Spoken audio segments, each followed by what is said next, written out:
नमस्कार साथियों, आज मैं आपके लिए फिर एक बार वर्ड कम्युनिकेशन पार्ट 2 लेकर प्रस्तुत हुआ हूँ। मैं आज के इस अपने वीडियो में आपको शब्दों के मायाजाल के विषय में तथा उनके परफेक्ट यूज के विषय में आगे बताऊंगा। इसलिए साथियों, इस वीडियो को शुरू से आखिरी तक मन लगाकर देखते एवं सुनते रहिए। मुझे आशा ही नहीं बल्कि पूर्ण विश्वास है कि ये वीडियो देखते देखते सुनते सुनते आप आखिर में इन शब्दों के मायाजाल को भली भांति समझ चुके होंगे और परफेक्ट वर्ड कम्युनिकेशन को अपने जीवन में उतारकर यानी अपने चरित्र में ढालकर लाखों में नहीं अपितु करोड़ों व्यक्तियों में अपनी परफेक्ट पहचान बनाएंगे, यानी दिलों के सरताज बन जाएंगे। साथियों, भगवान ने हमें दो कान एक मुंह दिया है। ये गॉड गिफ्ट परमात्मा ने हम सबको दिया है, जिससे हम सुने ज्यादा और बोले कम। मगर हम यह भूल गए कि मुंह का मुख्य काम खाना खाना एवं पीना होता है। बोलना तो केवल पार्ट टाइम है, ये तो पार्ट टाइम है। लेकिन आज लोगों ने मुंह का मुख्य काम बोलने का बना दिया है। इसके बावजूद भी हम सबकी भाषा शैली की सबसे बड़ी प्रॉब्लम है कि हम सामने वाले व्यक्ति तक जो बात पहुंचाना चाहते हैं वह बात सामने वाले व्यक्ति तक उसी स्वरूप में, उसी अवस्था में पहुंच ही नहीं पाती है, क्योंकि हम सबके माइंड में अपनी अपनी डिक्शनरी में शब्दों के अलग अलग मीनिंग्स होते हैं। एवं साथियों, हमारे दिमाग के शब्दकोश में बहुत से शब्द तो होते ही नहीं हैं। शब्दों की अनभिज्ञता के कारण भी हम शब्द का गलत अर्थ निकाल लेते हैं। मान लीजिए आप कहते हैं ये लड़का बहुत ही बदमाश है। हो सकता है आप उसे चंचल कहना चाहते हो, पर शब्द की अनभिज्ञता के कारण आपने उसे बदमाश कह दिया। पर मेरे दिमाग में साथियों, मेरे माइंड में बदमाश का अर्थ है गुंडा, तो मैं तो उसे गुंडा ही समझूंगा ना। तो हो गया ना बेड़ा गर्क। ऐसी जगह पर झगड़े फसाद हो जाते हैं अनभिज्ञता के कारण। साथियों, अब देखना यह है कि आप शब्दों में कौन सा सेंस यानी मतलब दिखाना चाहते हैं और मैं उनका क्या सेंस यानी अर्थ निकाल रहा हूं।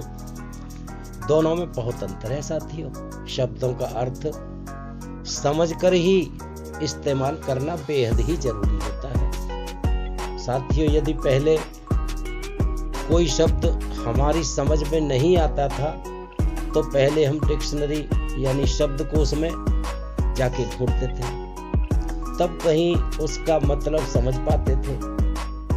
कभी कभी तो फिर भी हमारी समझ में नहीं आता था। लेकिन आज हमारी टेक्नोलॉजी इतनी हाई फाई हो गई है कि समझ में ना आने वाला कोई भी शब्द आप अपने मोबाइल ऐप से बोल दो, लिख कर डाल दो, तुरंत उस शब्द का सचित्र सटीक अर्थ निकलकर आ जाता है। ये चमत्कार कर दिया है आज मैकटैप टेक्नोलॉजी ऐप ने। साथियों, जब हम शब्दों का यूज कर रहे होते हैं तो हमारे माइंड में कंफ्यूज बना रहता है कि कहीं कोई हमारे शब्दों का अर्थ गलत ना समझ ले। इसलिए शब्दों का इस्तेमाल हमको हमेशा 10 बार सोचकर करना करना चाहिए। साथियों, लैंग्वेज यानी हमारी भाषा मेरे दिमाग से आपके दिमाग तक बिना ऑपरेशन किए अपनी बात को पहुंचाने का बहुत ही अच्छा साधन है। साथियों, शादी में गांव का एक आदमी खाए ही जा रहा था। किसी ने पूछा, पूरी रात खाने का इरादा है क्या? वह कहने लगा, भाई मैं तो खाते खाते परेशान हो गया हूं, पर क्या करूं, कार्ड में 7 बजे से 10 बजे तक खाना लिखा है, न जाने कब कम वक्त 10 बजेंगे, मैं तो खाते खाते परेशान हो गया हूं। साथियों,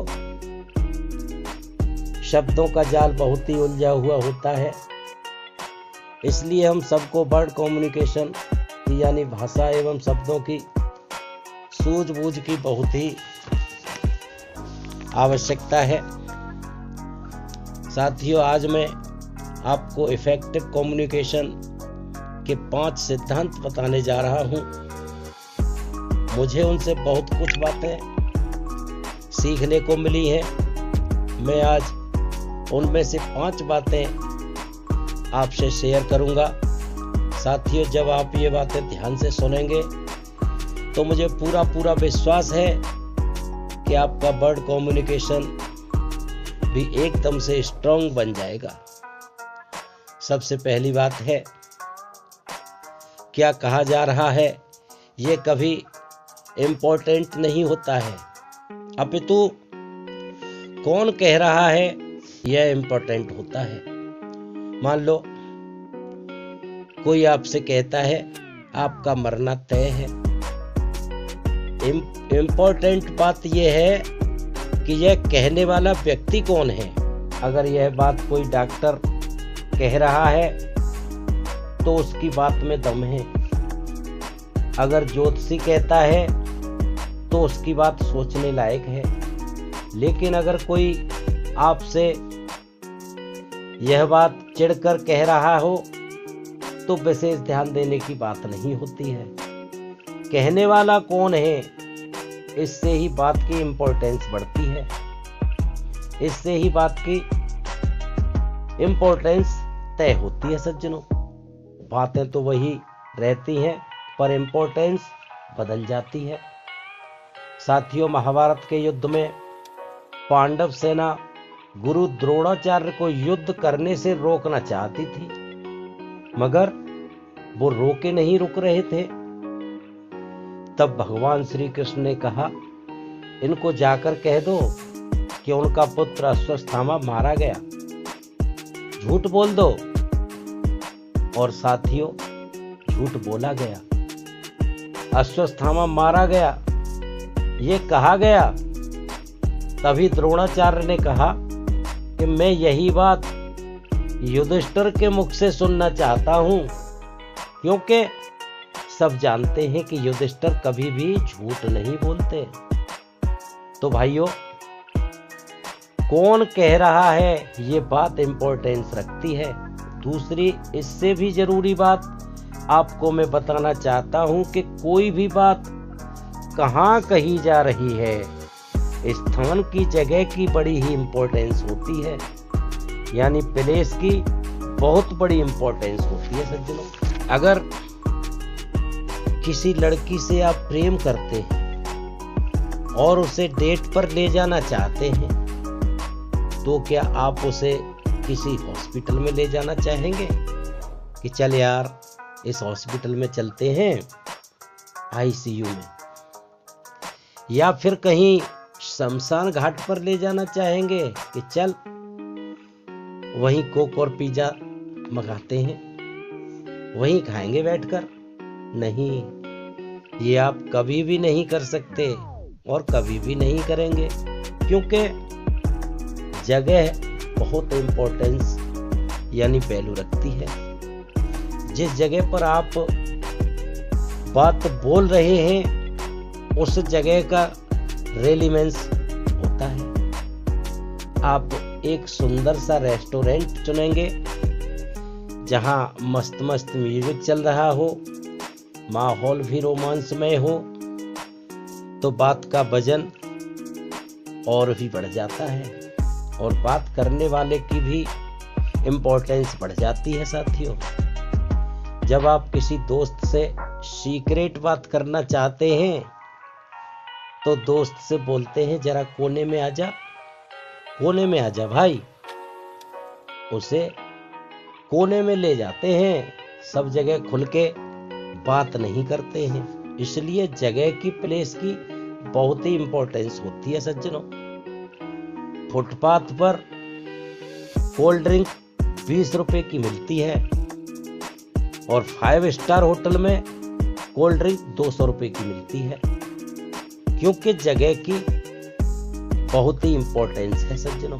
तीसरी सबसे इंपॉर्टेंट बात आपको बता देना चाहता हूं सज्जनों कि कोई भी बात आप करते हैं वह कॉन्फिडेंस, एक्साइटमेंट के साथ की जा रही है कि नहीं, बात वही है, उसकी ग्रेविटी बढ़ जाती है। अगर आप कॉन्फिडेंस एंड कम्युनिकेशन, एक्साइटमेंट के साथ बात करते हैं तो मैं आपको उदाहरण देता हूं। हमारे बहुत बड़े महानायक हुए नेताजी सुभाष चंद्र बोस। बोस जी का एक फेमस डायलॉग था, तुम मुझे खून दो मैं तुम्हें आजादी दूंगा। अंदाजा लगाइए उस समय लोगों ने अपनी नसें काट ली थी, नसें तक काट ली थी। लाखों लोगों ने अपनी जिंदगी दांव पर लगा दी थी सज्जनों, नेताजी के जरा से बोलने पर, क्योंकि उनकी बातों में एक जोश भरा एक्साइटमेंट था। उनके इन शब्दों को कहने का लहजा यानी देशभक्ति का जज्बा एवं जोश साफ साफ उजागर हो रहा था। उनकी भाषा में जोश के साथ साथ वीरत्व की भी झलक दिख रही थी। उनके शब्द से ज्वाला उगल रही थी। वो कह रहे थे, मेरे प्यारे देशवासियों, भारत माता को आज हमारे त्याग एवं बलिदान की बहुत ही जरूरत है। साथियों, तुम मुझे भारत माता की रक्षा के लिए खून दो और मैं तुम्हें आजादी दिलाऊंगा। साथियों, इतना सुनना भर था। इंकलाब जिंदाबाद, भारत माता की जय के साथ लाखों देशभक्तों ने अपनी जिंदगी दांव पर लगा दी थी। साथियों, भाषा को समय एवं परिस्थिति के हिसाब से, सूझबूझ से यानी वाक्पटुता से, यानी वर्ड कम्युनिकेशन का अपना एक अहम ही रोल होता है। इसलिए हमें हमेशा सुपर एक्सपेरिमेंट के साथ ही अपनी बातें करनी चाहिए। साथियों, चौथी सबसे इंपॉर्टेंट बात है, बात को ध्यान से सुनिए। साथियों, जब आप किसी को सुनो तो बड़े ही ध्यान से सुनो और कभी रिएक्ट नहीं, रिस्पॉन्ड करिए। आजकल लोग बहुत जल्दी सुनते हैं या नहीं सुनते हैं, पर रिएक्ट तो बहुत ही जल्दी करते हैं। लोग सुनने के लिए नहीं सुनते, वो हाजिर जवाब देने के लिए सुनते हैं। एक आदमी को तार आया, संता तुम्हारी बेटी मर गई, 100वें माले पर था, सुनते ही छलांग लगा दी। 50वें माले पर आते आते उसे ध्यान आया कि मेरी तो बेटी ही नहीं है। 25वें माले तक आते आते ध्यान आया कि मेरी तो शादी ही नहीं हुई है। और 10वें माले पर आते आते उसे याद आया, साथियों, कि मैं संता नहीं, मैं तो बनता हूं। तुरंत रिएक्ट का नतीजा बड़ा ही भयानक हो सकता है। इसलिए रिएक्ट नहीं, रिस्पॉन्ड करिए। यानी पहले पूरी बात ध्यान से सुनिए। अब सबसे आखिर में सबसे इंपॉर्टेंट बात है, इफेक्टिव कम्युनिकेशन ट्यूनिंग। साथियों, इफेक्टिव कम्युनिकेशन ट्यूनिंग ये टोन होता है ना, बहुत ही इंपॉर्टेंट रोल प्ले करता है ये टोन। बड़ी बड़ी लड़ाइयां हो जाती हैं इस टोन के चक्कर में। रॉन्ग टोन ऑफ वॉइस में कई बार झगड़े हो जाते हैं। यानी एक सेंटेंस में आपको समझाता हूं, वो वाक्य है रोको मत जाने दो। मत शब्द पे पीछे मैंने कॉमा लगाया,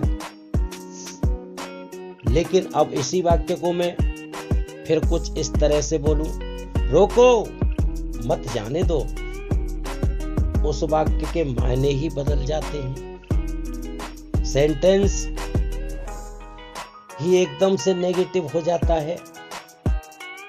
रोको मत जाने दो यानी जाने दो, और रोको मत जाने दो यानी रोक लो। साथियों, वाक्य वही है, वर्ड्स वही हैं, लेकिन कहाँ आपको कितनी देर रुकना है, यानी कहाँ टोन को स्लो डाउन करना है और कहाँ फुल ओपन करना है। इस वाक्य में टोन को स्लो हाई करने से बात के मायने ही बदल जाते हैं। साथियों, पति पत्नी दोनों गोलगप्पे खा रहे थे।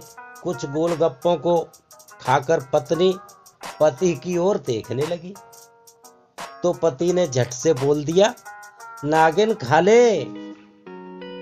नागिन शब्द सुनते ही पत्नी गुस्से में नागिन की तरह से ही फुसकार मारती हुई बोली, मैं तुमको नागिन दिखती हूं?